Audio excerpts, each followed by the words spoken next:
Charlie. This is my first ASMR that I've ever done sober. This is actually a classic. There was a game called Comedy Night where you could go on stage and tell jokes, but it ended up devolving into ASMR. It's stretching tape and it sounded awesome. So I'll be stretching some tape. Yeah, it's pretty good. Are you getting the tingles? I have this. It's like a headphone holder. Yeah, it has a cool zipper. Oh, yeah. Yeah, like that. That's some good shiz. That's good.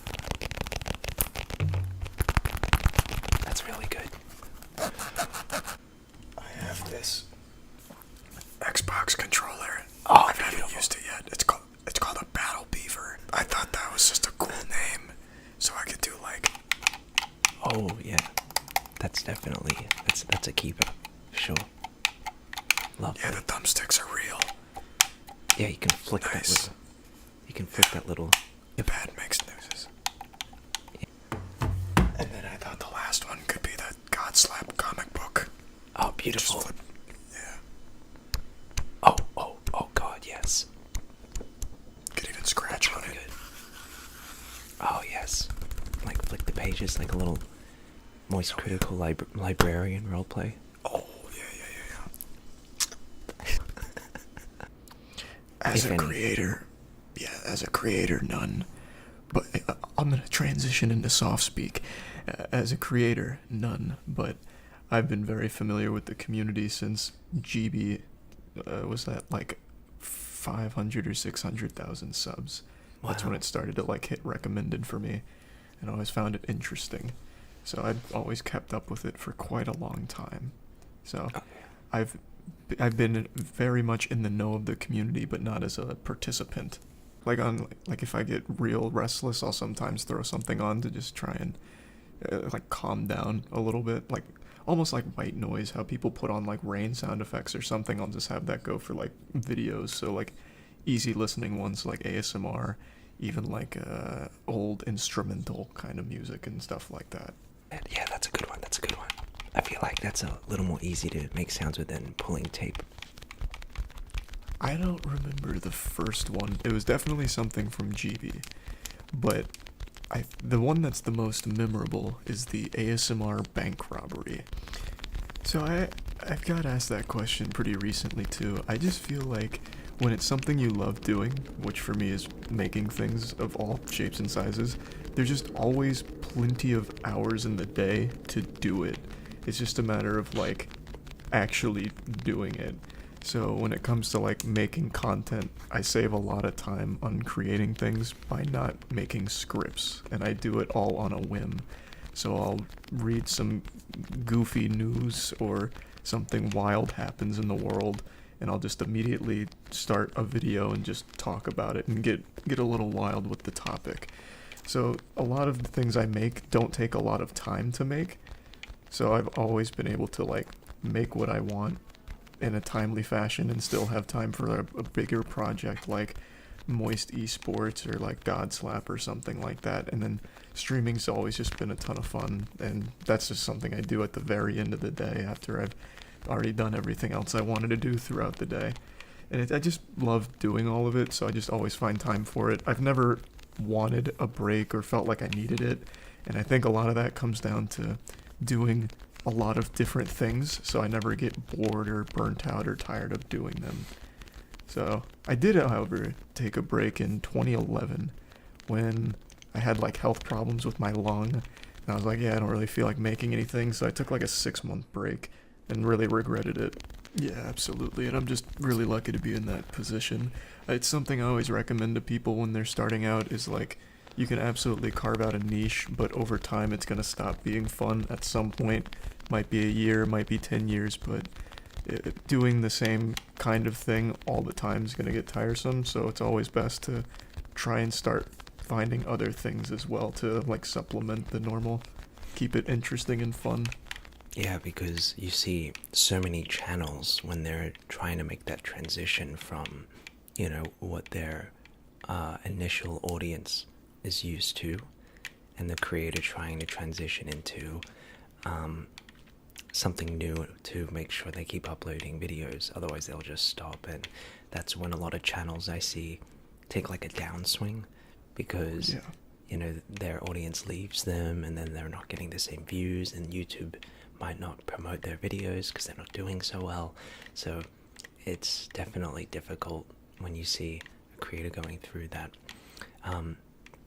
So transitioning here, one of the few things that I love that you do on the internet is you like to give back a lot to the community, whether it's to charities or whatnot. And for viewers who may not know, can you explain a little bit about Human Media Group, what it is, and how you met people like Ben and GB? Because I didn't know for the entire time, as I've been working with Ben, that you ran the whole thing for the longest time.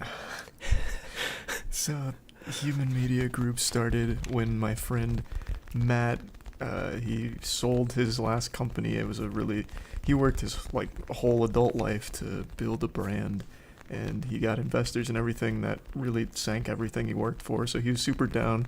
He sold that company, and he washed his hands of it, but was in a really bad spot and was considering going to medical school. And he came over to my house one afternoon just to talk about it. And I was like, this guy, he's gonna hate medical school. So at the time, we had the podcast, and we didn't have any ads. Well, we did, but they came from a really sketchy agency, and Matt had a ton of connections from that company. So I asked if he'd be interested, and he said, yeah, it's something I could do on the side. And then he fell in love with it. And then from there, we thought we could transition that with Matt's ability to connect internet, us, the internet creators, with brands. We thought we could extend that to my other friends. And then from there, word of mouth spread, and then Matt was doing it for a lot of people, and then we eventually formed a company around it, which became Human Media Group.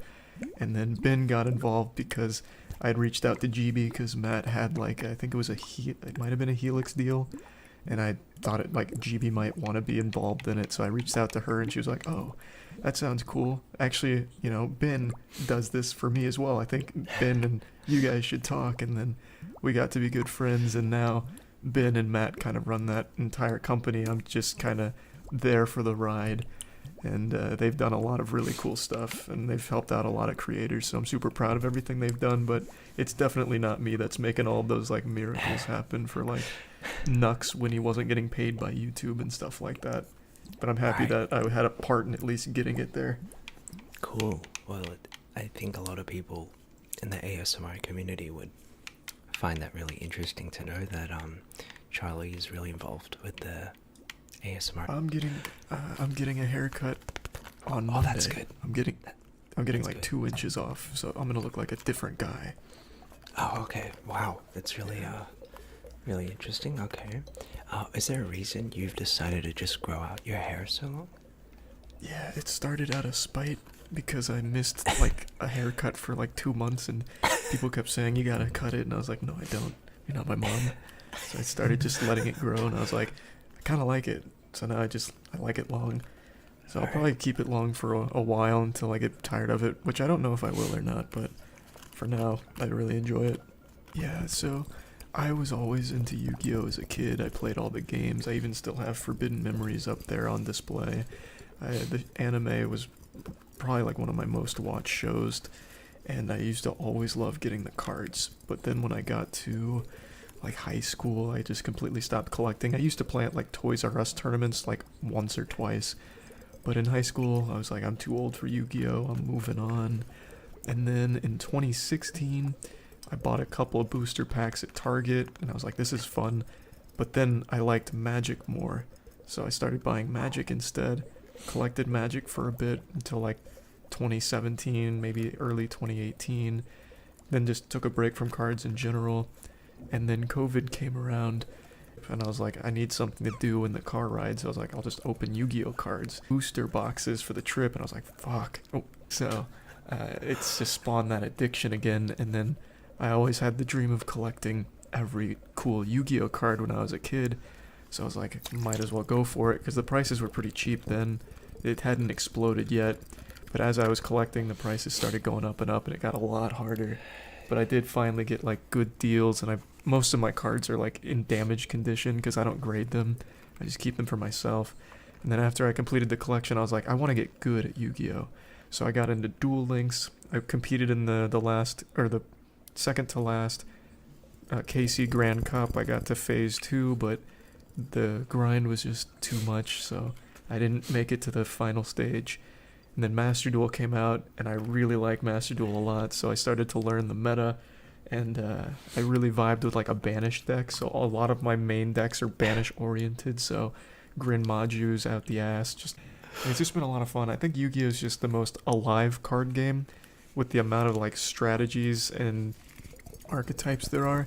There's a lot of one card combos, which obviously are not super healthy for the game, and floodgates, which are... Yeah, I want to go to some like YCS events. I wouldn't really want to do like local tournaments, only because it's very small local shops, and I just don't like to be like super crammed around a lot of people. But like I watched the last YCS where your friend actually took home the first place. It was nasty. And it looked like it was just super fun. They even had like side events for like the Starlight displays, like the uncut Starlights. So it just seemed like a lot of fun. So if there's ever a YCS near me, I'd definitely drive up for it. Especially in like a public forum. That's an interesting question. So I don't really go to places where like internet creators go. I don't go to conventions. I don't go to like VidCons or anything like that. So I'm never really around like a group that looks for internet creators or would like recognize me or anything like that. And I generally just don't even really go out much at all. I usually just go to like grocery, Target, Walmart, ins and outs, and so I don't usually like encounter many people that recognize me. But when it does happen, it's usually in a place like a Lowe's or Home Depot, and they're always like my age or older. So I don't really get like afraid, because it's people that are around my age. They're totally normal people, and they're super respectful. So I've never like had a big concern. I went to Creator Clash because that was here. I did some of the commentary, and that was totally fine. I was a little worried at first, mainly just because of how many people were there. But again, it was one of those situations where everyone was like around my age and like normal adjusted people that I wasn't too concerned with. Plus there was security anyway.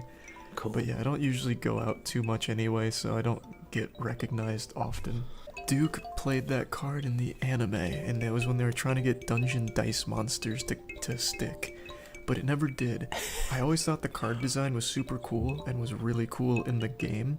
There's a PS2 game for Dungeon Dice Monsters, and then I actually pulled the first edition out of a pack when I was at a McDonald's drive-thru as a kid. And it was like one of my first ultra rare pulls, and I was like, whoa, this is nuts. So if it was in good condition, it'd be the LOB First Ed Blue Eyes, which is over there. That's a good one. It's not in good condition. So outside of that, it would probably be the Rainbow Dragon misprint from Tactical Evolution, the ghost rare at the top left of that frame. That one's pretty hard to find these days, so it'd probably be the rarest card I have. Yeah, baby. So that's a question I've got asked a lot, like when Master Duel came out, and I'm super open to it. It's just Konami doesn't really support the scene, so it's kind of hard to like justify an esports presence in a scene that doesn't have support from the actual company. I wish they would. So we've been talking about doing like tournaments of our own, like doing like our own little Battle City thing and like making it really fun, but for like an actual esports presence, it's super hard to justify it for Yu-Gi-Oh because Konami just doesn't do much. Like your prizes are only the prize cards, which if you don't sell them, it's worthless. You lost money winning tournaments in the first place. So yeah. It just needs support. I'd love to though, because I like watching Yu-Gi-Oh. I think it's a really hype card game when you're not just floodgating. But what is your favorite ASMR item? Like, which one do you like using the most? That is a fantastic question. Geez. Okay, you know what? I'll show you. Let me grab it. My favorite triggers, my ASMR objects, are the ones that look really quirky and just oddly satisfying. So if I had to say what my favorite is, even though it doesn't make like the best sounds, it'd probably be these articulated, like articulated bionic fingers. So I had these custom made and like measured to my hand dimensions and my width and like my hand width and all that stuff. And I ordered this in the beginning of COVID, and they took 2 years to make. And yeah, they got them custom made. So like, these are pretty cool and look really creepy, but they're used in cosplay. They're used in cosplaying and all these things. So this is probably my favorite ASMR item at the moment. And like, that's really cool. And probably the other ones, I like these like hourglasses, and they have like a cool like bubbly liquid. You probably can't hear it through Discord, but you'll hear it in the video. All sorts of stuff, man. Yeah, like it's all happening here. So yeah. Nice. But I was not expecting that item to come out with the cool. Well, everyone, thank you so much for watching this unique, special one-off ASMR video. Huge thanks to Charlie. He's a growing YouTuber, so check out his channel. He's new to YouTube, link down below. But thanks so much for watching, and Charlie, thank you so much for coming on down. Yeah, thanks for having me on, and hope everyone has a great rest of your evening. Yeah, we can't wait for your ASMR channel coming very soon. Yeah. Yeah, on the way.